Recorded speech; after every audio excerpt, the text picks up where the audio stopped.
Well, Yallarwah Place was built to serve a particular need for the Aboriginal communities of northern New South Wales and the Hunter region, in that in accord with Aboriginal tradition, healing traditionally took place around the campfire with a lot of family members gathering around, extended family supporting the person who was unwell.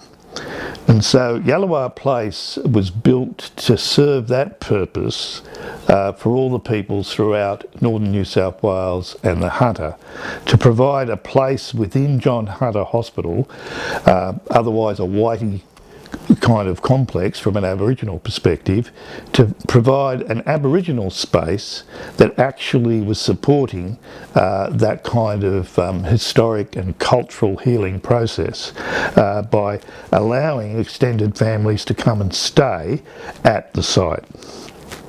Why did you become involved and how did you become involved?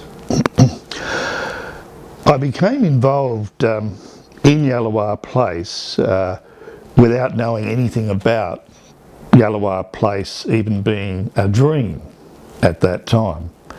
I became involved through initially the death of my mother-in-law, Annis Harvey, in John Hunter Hospital. Now, Annis was a partner in Elephant Press and had been an amazingly creative person in her life. She created my wife and partner, Susan Harvey, for a start. But Annis had been, as a partner in Elephant Press, our publishing company, had been encouraging me to create something in terms of publishing for the Newcastle and Yallarwah Bicentenary. And then she suddenly died without any warning.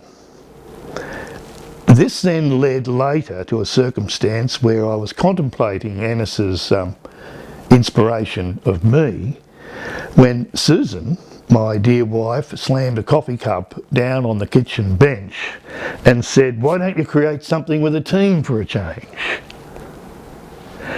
And not being a complete idiot and having been married a few years, I knew an instruction when I received one. So I proceeded to do some dreaming along those lines. And within days, actually, I had a complete vision of a construct for a book called Novocastrian Tales that was to celebrate the bicentenary of Newcastle and the Hunter region from before white settlement right through to the future. And some of the interesting things in that construct that came into my consciousness was that we would have a team of Aboriginal authors, we would have a team of journalists, a team of academics, a team of novelists, etc., and playwrights.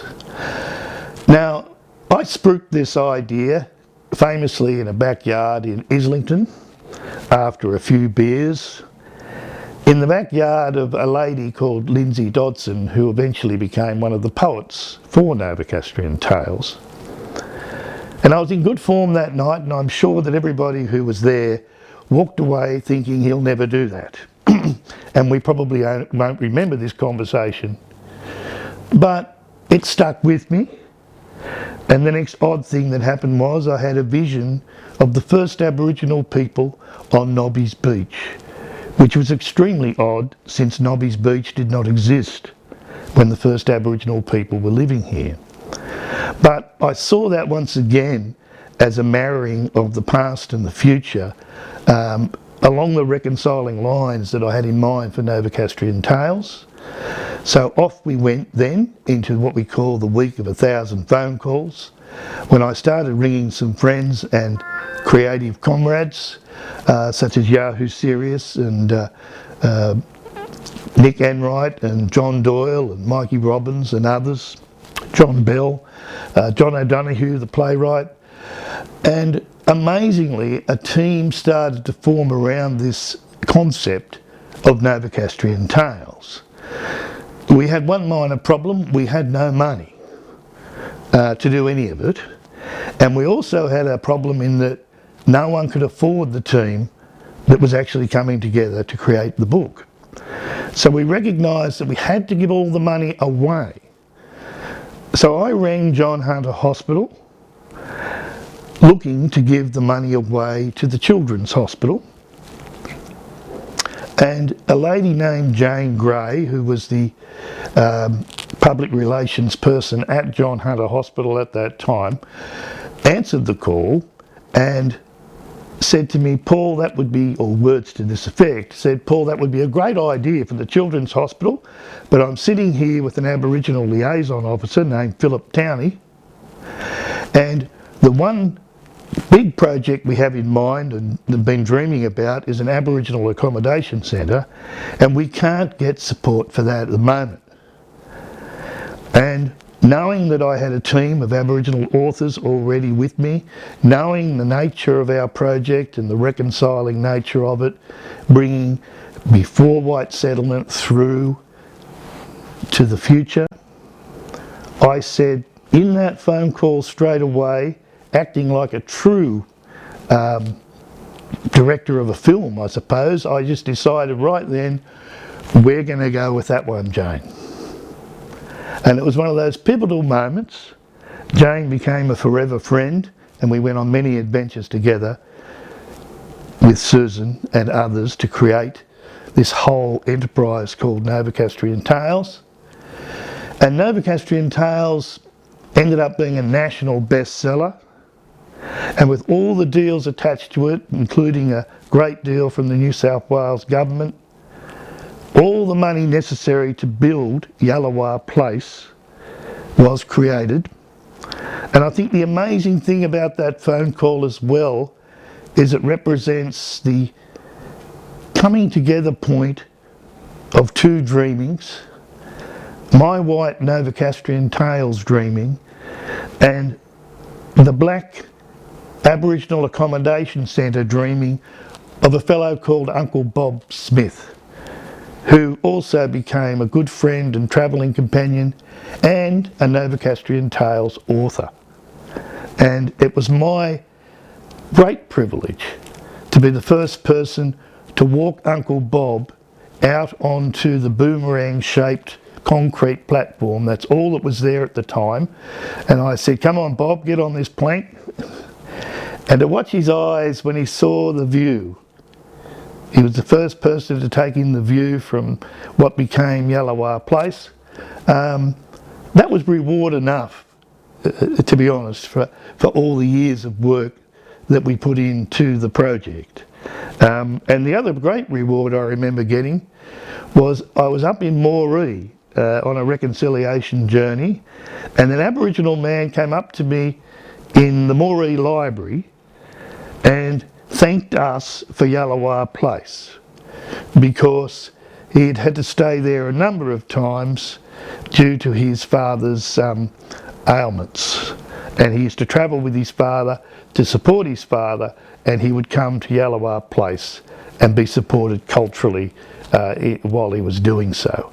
So if anyone asked me what was one of the greatest award moments out of all of the awards and out of all the public celebration of Novocastrian Tales and Yallarwah Place, I would probably say it was that man who I did not know coming up to me in Moree.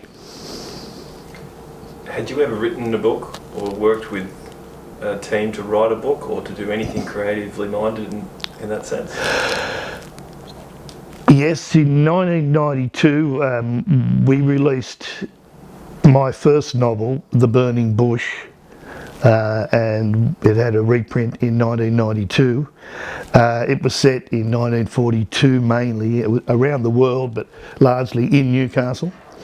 So I already had a name, if you like, in literary circles at that time and in publishing circles, because it too was an unusual endeavour from Newcastle, going nationally in such a brazen way. And Susan's mum, Ennis Harvey, was a big part of that, and Susan's sister as part of Elephant Press.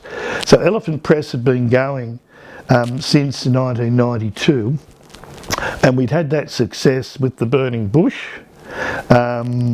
That took me on to Good Morning Australia and 11am and different national programs.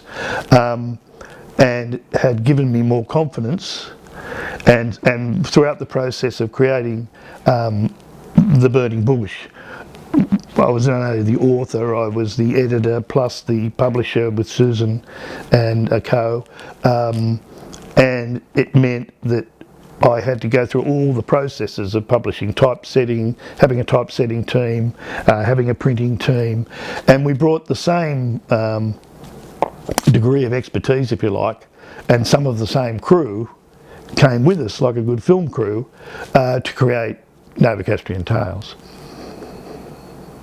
Tell us about the day when it launched 25 years ago. How did that feel? It was a very exciting time. I remember that was the day that Dr. Andrew Rifshawgi, who was the Minister for Health, Minister for Aboriginal Affairs and Deputy Premier, announced that the state government would contribute $3 for every $1 raised by the Novocastrian Tales project, that they would triple it and then add that new amount to what we already had raised. And that was an extraordinary catalyst, and it was actually an extraordinary deal even in terms of New South Wales government undertakings. They had previously done dollar for dollar, but $3 for one really got the creative juices flowing. We already had the book, but we had to actually sell the book. And there was an extraordinary moment in a warehouse in Newcastle where we had thousands and thousands of books in the warehouse in boxes, and I turned to Marie Comber, the lady who was handling all the logistics around distribution, and I said to her, "What if they don't sell?" But they did, and the other scary moment about that was we decided to open a box, naturally enough, out of the thousands of boxes in this warehouse. The first box we opened had pages upside down, and you could feel depression descending in the warehouse. Then someone said, I believe they were from the Newcastle Permanent, I think it was Paul Scott, in fact, the advertising manager of the Newcastle Permanent at the time. Paul Scott got the right idea. He said, "Look, I'll go and pick another box from another random area." Paul did so, came back, opened the box, same bloody problem. Some of them were turned upside down. Now, I thought the chief printer was going to turn pale and pale, because we were all envisaging the same thing, that all these thousands of boxes were full of duds. Oddly enough, it turned out they were the only two boxes out of those thousands of boxes that had those upside down copies. And Newcastle being Newcastle, by word of mouth, collectors got onto this idea that there were certain copies upside down, with upside down parts, and there was a bidding war for them. People wanted them. I was horrified. As publisher, I thought, I don't want those things out there that are wrong. But unbeknown to me, Mr. Scott did a very good deal, I believe, on raising funds with those particular books. But yes, so that's how the physicality started, at least. Talk a little bit about the design of Yallarwah, the Bicentennial Walk going down to the Circle of Reflection. Why was that done in that way? In regard to the shape of the serpent and so on. That's a very good question, and I'll give you a kind of mixed response to it, because it was one of those eclectic sort of creative moments. And that was a co-creation between Ray Kelly, who at that time was the CEO of the Awabakal Health Co-op, Ray is now, I think, chair of the State Land Council and a lecturer at the university at Wallatuka, the deputy head of Wallatuka, I believe. And we were working a lot together with respect to Novocastrian Tales and promoting Novocastrian Tales. Our relationship was likened to that between the Reverend Lancelot Threlkeld and Birrabin, the Aboriginal leader of that time in the 1800s. And that idea for the serpent, we have it in our files somewhere here, I wrote on an envelope, which is very me, on the back of an envelope, I drew up this plan after talking to Ray, and I had this wiggle on the plan, and I had the dots for the big stones, and we knew that the serpent was very interesting. The rainbow serpent, whilst it was not a hunter region Aboriginal dreaming concept, it at that time had become a kind of national symbol of Aboriginal healing and reconciliation. So we felt that the serpent part of the track would represent that. And also the serpent was related to healing, as in the serpents that used to appear on doctors' cars and stuff. It was a symbol of the medical world. It was another part of it, and it was also going to be the Hunter River, and therefore the serpent's head, where the memorial was to be, was equally Newcastle Harbour. The interesting thing about the serpent itself, though, is it kind of created itself. It was probably a very early example of the geography or the land or country, as my Aboriginal friends would say, dictating what should happen. Because Ray and I found where the serpent's head should be. And the reason we knew we'd found it was that it was surrounded by 6 beautiful Angophora gum trees, red gums. It was defined. But the bushland was a lot thicker then than it is now, sadly. So Ray and I had found this spot, and we thought, well, this is where it's going to go. And the main thing that confirmed that for us was a kookaburra landed on the branch of an Angophora above us and started laughing at us. And we thought, well, there's a sign, if ever we needed one, that we're on the right track. But then Ray and I had to find our way back to the site, back to Yallarwah, through what was then fairly irregular bushland. And we found the best way to get back was a kind of curvy, serpenty sort of track. And in a funny kind of way, it was that discovery that led to the actual design elements in terms of the serpent itself. And then the other elements, the bronze book and the hand plaques, were part of the University of Newcastle's gift to Yallarwah Place. And it is believed to be, if not the first, certainly among the first united Indigenous, non-Indigenous memorials in Australia. We were not necessarily conscious of that while we were doing it. As Ray said, I need to get the key. Go for it. As Ray said, we were just too busy doing it to know the actual historic meaning of that. And the other funny thing about that was that this was very typical of me, particularly, and Ray at the time.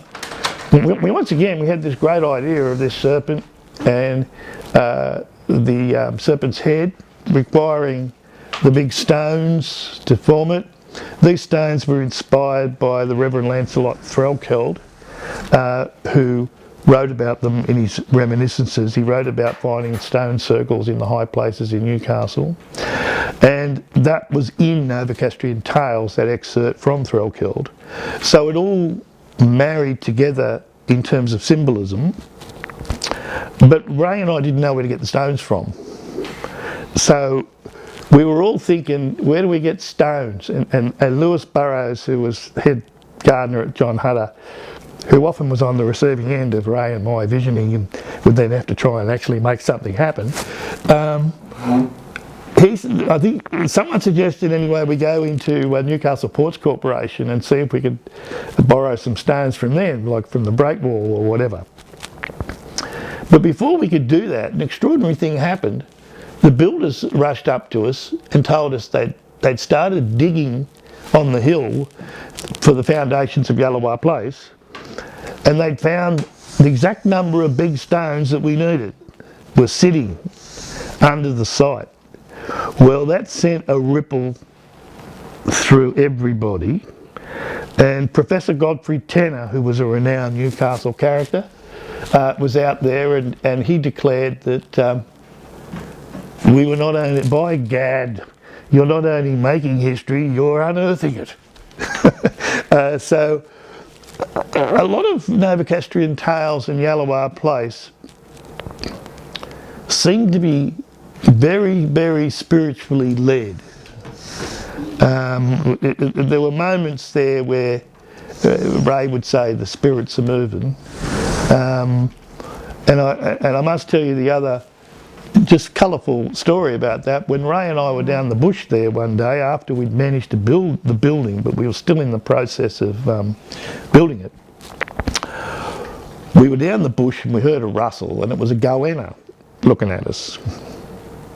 And Ray mentioned to me something about goannas, and then we walked back up the slope, up the serpent that we were building, and we got back to Yallarwah, to the building, and there was this black man sitting on a milk crate painting a goanna on the mural wall at Yallarwah. And Ray and I both thought, what the hell? It was as if what we had just met down in the bush had suddenly transmigrated up onto this wall, and we both thought this was an interesting spiritual message of some kind. And then we asked the fellow who he was, and my understanding is he was the grandson of Albert Namatjira, and he just happened to be staying at Ronald McDonald House because his child was in hospital, and he said he would come and he just decided he'd come and give us a hand with our artwork. Now, that story is incredibly Novocastrian Tales and Yallarwah Place, where they became these extraordinary catalysts for not only creative people but wealthy people, all sorts of people, to actually contribute what they could contribute.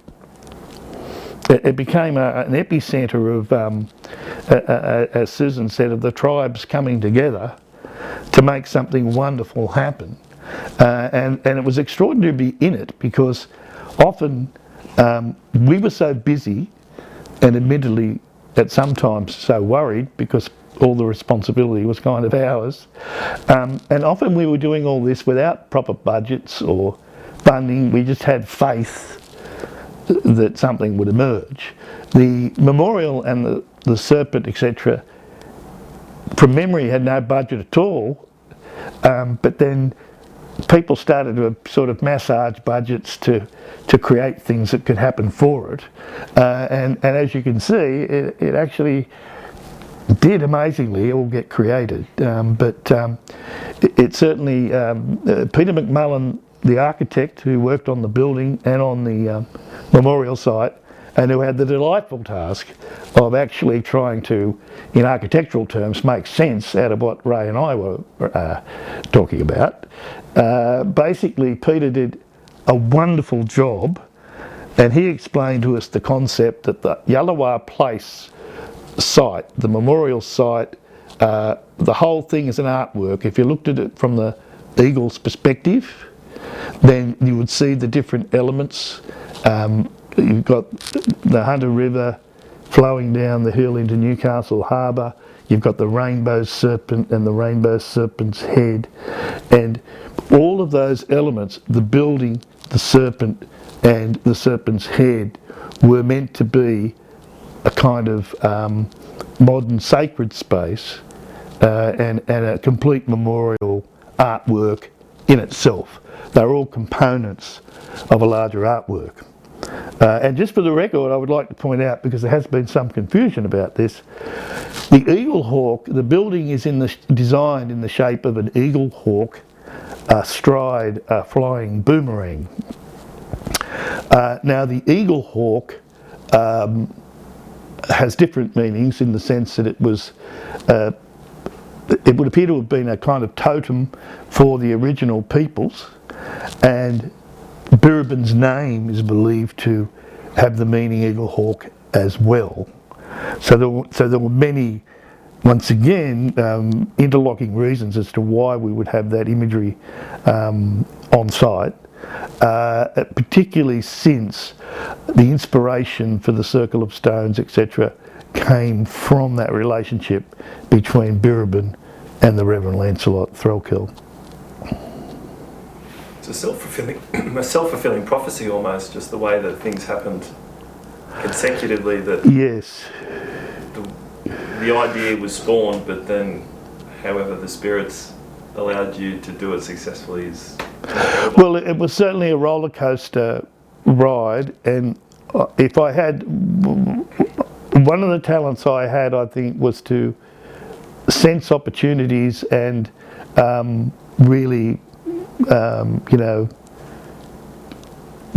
pursue my dreaming and not listen to too much criticism if it didn't really match the dreaming. I knew the book, for instance, needed to be Novocastrian Tales. I was bouncing off the Canterbury Tales, really, I think, when I created it. But any number of marketing people were telling me, no, that won't work. You've got to call it something else with the Hunter River mentioned or whatever. You need recognition. And my argument was, well, that's not true, because Novocastrian Tales, if you're a person in Sydney or Melbourne, when you see the book, you're going to think, what the hell's that? I've never heard of that word. So you might actually pick it up just to see what the hell the word was about.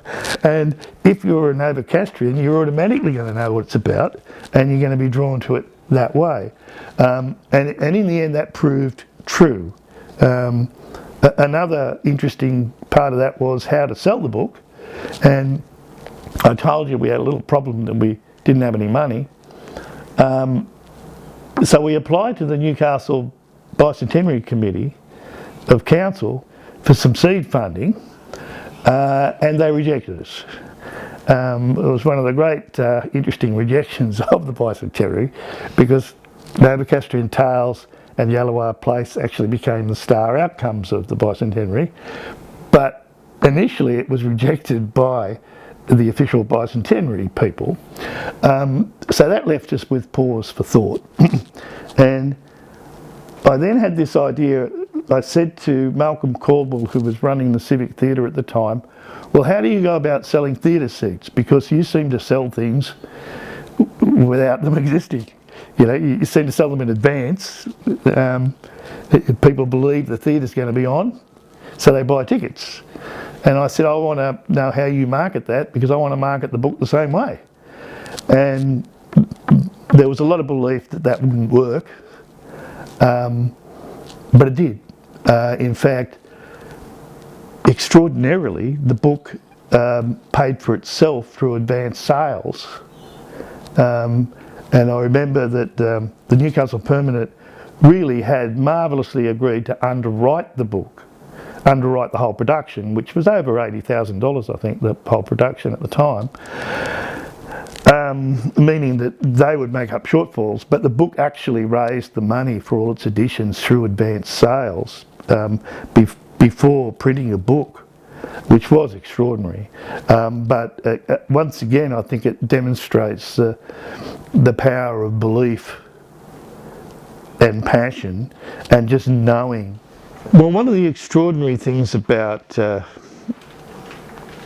my idea about selling the book in advance before a book actually existed, clearly that idea was driven because we had no money to create the book at that initial point.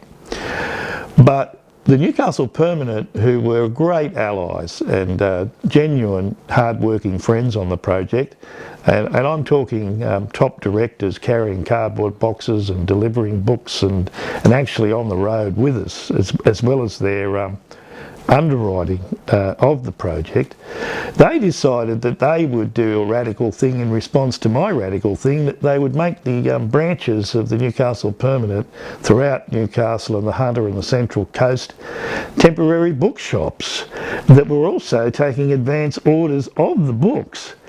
And then, I think in an extraordinary spirit of generosity, they actually started using their advertising campaigns to link to the book as well, and those advance sales, which had an extraordinary impact. And I'm eternally grateful to the Newcastle Permanent and the team that we gathered together there. Our steering committee meetings were all held in a boardroom at the Newcastle Permanent that was donated by the Newcastle Permanent to us.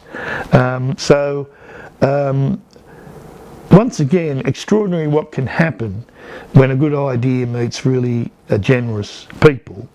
And linked to that generosity, then NBN Television, the Newcastle Herald, the ABC, all brought in extraordinary media support, including at one stage NBN broadcasting right throughout the east coast of Australia via WIN and NBN.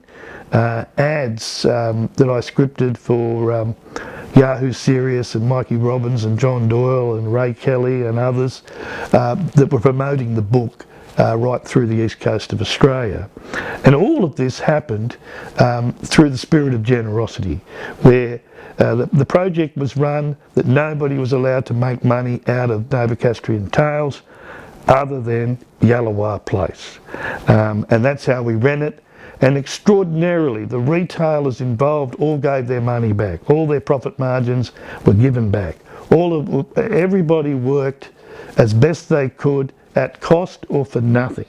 And I think that's an extraordinary testament to the generosity of the people of that time in Newcastle and the Hunter and beyond. Because we need to remember that ABC Retail were, and others had the book nationally as well. It just was an extraordinary endeavour. We had people buying the book on the Whitsunday Islands.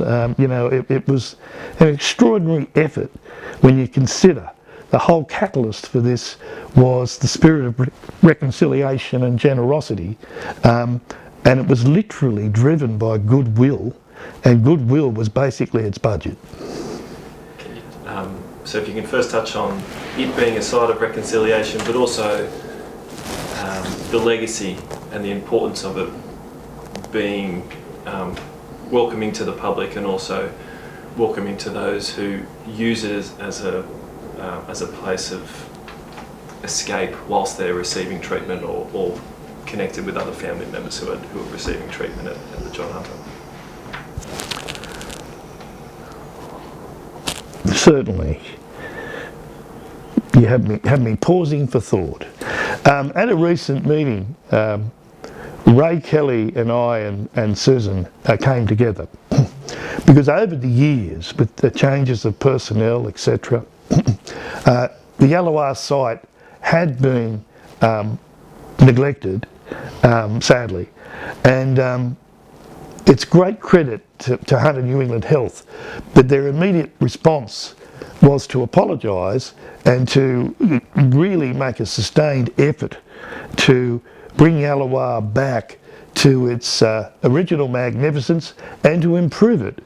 And that's the current plan, is to really see Yallarwah as a pivotal place in terms of closing the gap in Aboriginal health or the gap between Aboriginal health and non-Aboriginal health, so to speak.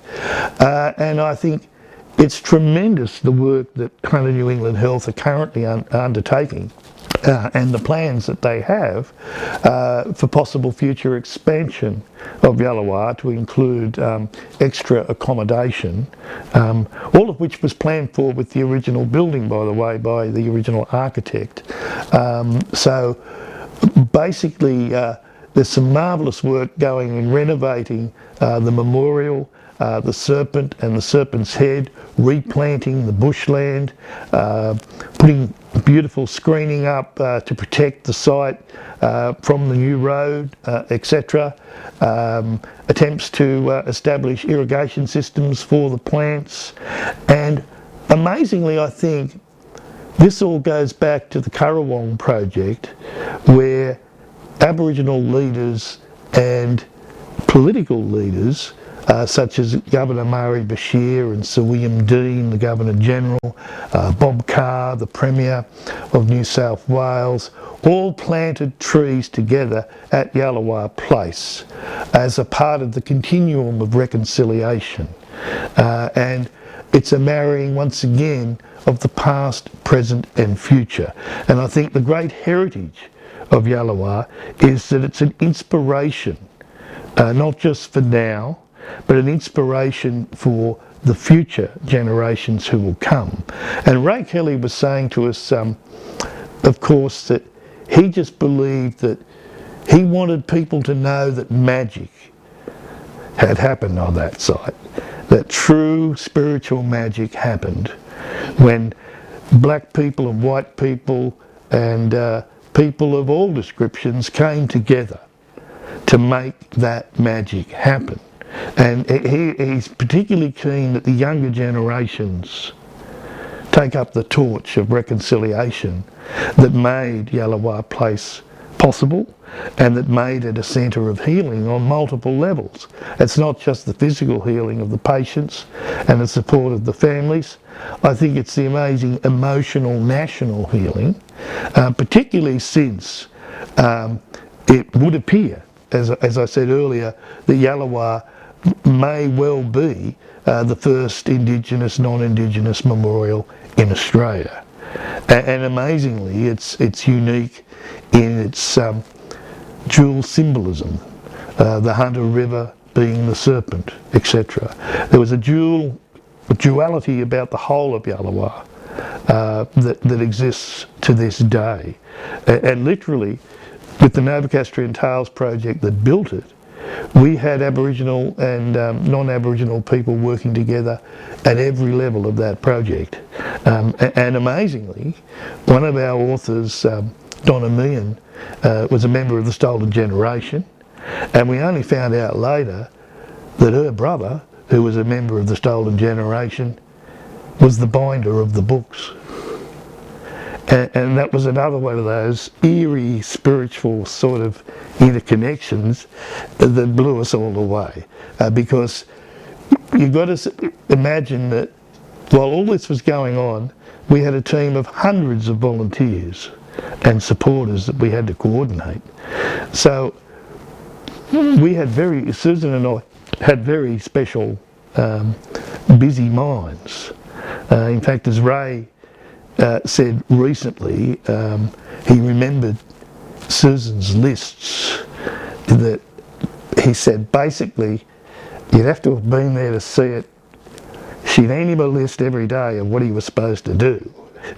And he said, so basically Susan Harvey organised Paul Walsh, and then he organised everybody else. And he said it was like a waterfall, and that he believed, and that's why he referred to Susan at the 25th birthday celebrations, about how they well knew that none of it would be there without Susan Harvey. And that is an absolute truism, but it was extraordinary that we were actually managing something that really was like a mini corporation, and we were doing it all on faith, without any great funding guarantees along the way, and yet we had to keep acting out that faith in reconciliation. And in the end, I believe it has been, as I said to Andrew Shorgy at the time, that it was the perfect response to, sadly, to the more racist elements of our society, is to present a different world, to present a world that is reconciling, a world where we all do work together. And I'll leave you with a classic Novocastrian Tales image. This is So Novocastrian Tales and Yallarwah Place. I'm not sure whether it was Ray Kelly's mum or his mother-in-law were on the back of a truck with me at Yallarwah Place, shoveling manure into the bushland in support of our recent plantings. And I was on the back of the truck with 3 Aboriginal ladies, and one of the ladies, who was related to Ray, as I described, said to me, I never thought I'd be on the back of a truck shoveling shit with a white fella. And in a way, that actually encapsulates part of the magic of Novocastrian Tales and Yallarwah Place that Ray Kelly was alluding to. And I have to finish by saying that Uncle Bob Smith's role in all of this, in dreaming of an accommodation centre, although when I first took Uncle Bob out onto that boomerang, he said to me, God, Paul, I was thinking like an old battered house up the street somewhere. Nothing like this. This is Hollywood. So basically, Uncle Bob's dreaming was absolutely pivotal, and it was, to me, he was an amazing man, a Aboriginal elder and custodian of tales and storytelling, and our absolute honour to bring his dreaming to meet our dreaming, and for all that magic to happen. And the last tale I will tell you, my friend Richard, do you want Gough? Do you want anything about Gough? Briefly. All right, you all right? Part of the university's gift were the amazing bronze hand plaques, one of which is on the front of the building at Yallarwah Place and the other is at the start of the Serpent. On the building, among the hands on the building are Gough Whitlam's hands, and Gough Whitlam wrote the preface for Novocastrian Tales. When Vlase Nikolevsky, the artist, and I went to Sydney to get the imprints for Gough's hands, we went to Gough's office in Sydney, and the secretary showed us in,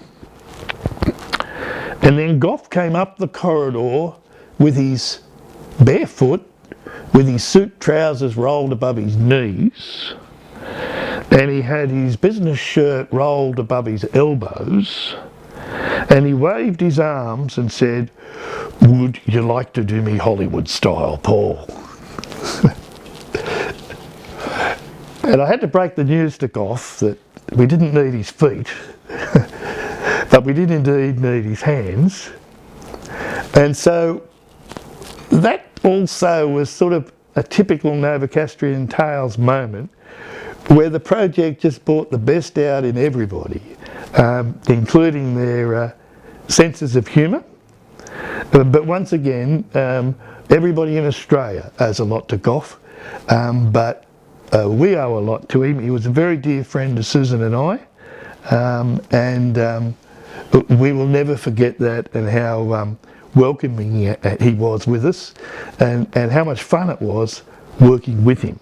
But Gough's hands are forever guarding Yallarwah Place, and that's the story behind how it happened. Paul Walsh, thank you very much. Thank you. Could you start off by explaining the significance of Yallarwah and the memorial walk here, and why is it significant to you and for those that visit this region? It's significant to me because I think it's really important that we support Indigenous Australians, our First Nations people. I think we underestimate what we owe them, and also I think we underestimate what we can learn from them about, connecting with nature and all of those things that might help us all take better care of the planet and each other personally. It was a real honour for me to be involved in creating Novocastrian Tales and inspiring other people to get involved and work towards something that we all genuinely believed in from our hearts. And it was an extraordinary opportunity, and I'm very grateful for the chance to have done that, to have met so many First Australians, and to sort of re-educate myself in a way that I hadn't been, because I was subject to all the same stuff everybody else is about what it means to be, Aboriginal, and it certainly was. I watched people change, and I watched myself change across the process of that, as all the stuff I'd absorbed through my life came to the surface, and I was horrified and let it go. But it's insidious. It just gets into your psyche. But having the opportunity to meet Indigenous people, write the story of the place of Newcastle, take responsibility for our behaviour here in relation to First Nations people, and then hopefully going forward, continue that. And I learnt an awful lot about Indigenous people, non-Indigenous people, community. It was a great opportunity to make a difference, and I felt honoured that I had that chance, and grateful. I was really grateful that I could do something which for me was so meaningful. What was it like going through the process of setting it all up and working with Paul, of course? Oh, I quite... You mean the place, Yallarwah, or the whole project? Well, the whole project, yeah. And yeah, I guess what I'm trying to ask is what your experience was in being sort of a project manager in this and pulling it all together, especially with the launch of it back in '99. Yeah, I think it was really interesting to watch it blossom into this thing that was an idea, into what Paul calls the week of 1,000 phone calls, because he rang so many people to invite them to write stories for the project, telling them how no one was going to make any money. All the money was going to build the Aboriginal Accommodation Centre here. And it's pretty natural for me I'm sort of a natural organiser, and so it was sort of natural for me to create the order. I mean, I used to write lists for Paul, and then he'd, but that worked for us. I'm a really good organiser, and he's an amazing networker and inspirer, leader. His role is leadership. Mine was very much, at least it looked like support, but it was, in some ways I made it happen in a practical sense. Got to meet lots of people. It was a fascinating process. It was something I'd never done before, except normal organisation in my life. And creating a book. And it was also, I think, for my mum, that was a profound, deep, bit hard to explain part of it, in that Mum was an avid reader, and when she'd always supported Paul's writing, and when the Bicentenary was coming out, she told Paul you can get funding to write things. She encouraged him to, and then out of the blue, suddenly, without any warning, she died. So it was a sort of incentive. It was an opportunity. It was like the universe saying, okay, what are you going to do with this? And rather than write something intimately personal, even though this was intimately personal, something with the team, which was my desire, and something where, I think Paul and I both committed to making a difference. That's who we are. That's one of the things we have really very much in common.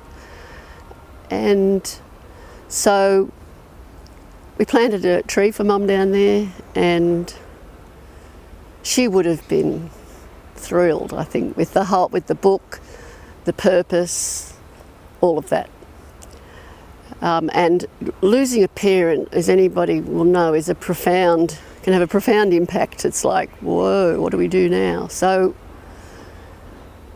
I'm grateful that all of that happened in the way it did, and I got the chance to acknowledge her and celebrate her life in a way that I wouldn't have otherwise. And my sister was quite involved along the way with helping us get the book together, and excuse me.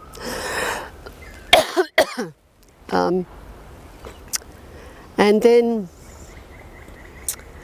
I guess it was getting all the stories together, getting them to the printers, all the typesetter first, proofreading, typesetting, proofreading.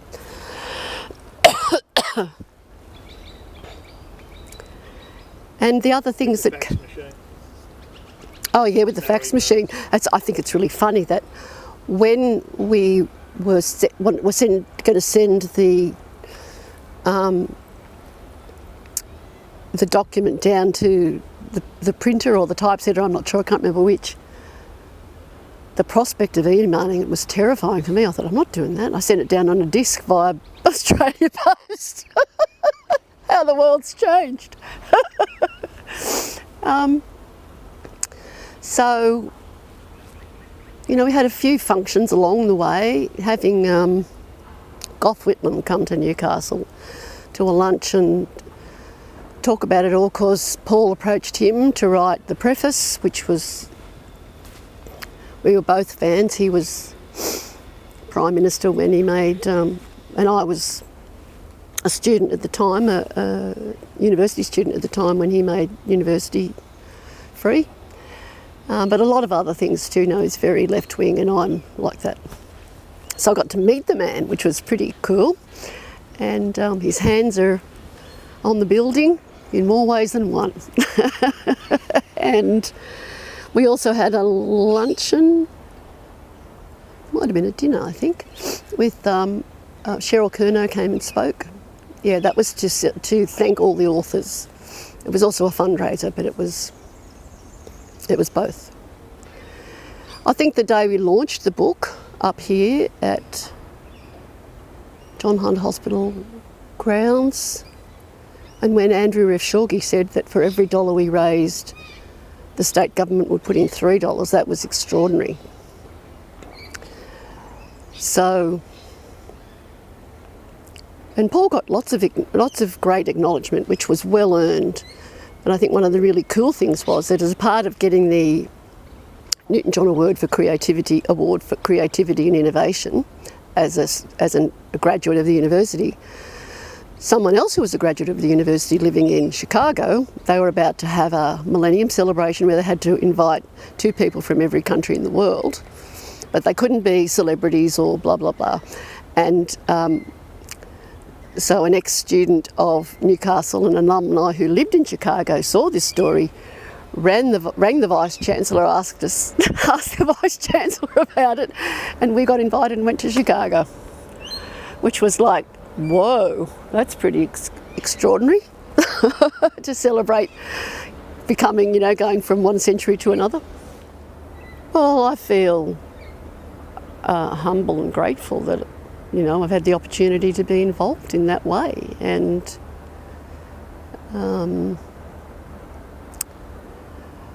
I sort of didn't want to get onto the dark side of it where I'm so disappointed with where it went, but I think it's unique, perhaps in the whole of the country. It's an opportunity to provide an example for what's possible, what a difference it can make to Indigenous people to have somewhere to go, because they work in an extended family. When someone's ill, they all want to go with the sick person. And it is a fantastic way, I think, to reconcile our history, bring it back to something more equitable, and it's a need. We have a need to, I think we as Australians can learn so much by working with Indigenous people, getting to know them as people, and seeing that, we're really brothers and sisters. We're all human beings. Anything else is sort of irrelevant, and they have every reason to be sad and angry and whatever else they are, because, you know, abuse is abuse. I think what we started here when we opened the building and shortly thereafter was to plant trees, and we would all say, and I can still remember the Vice-Chancellor of the university planting a tree and saying this with just himself there, I plant this tree in the spirit of the Currawong, black feather, white feather lifting me. I plant this tree to call on all Australians to replant a shared future together. I mean, if we can keep doing that with that intention, then slowly we can continue to make a difference, and we can all potentially come back to a place of union and unity with each other and the planet.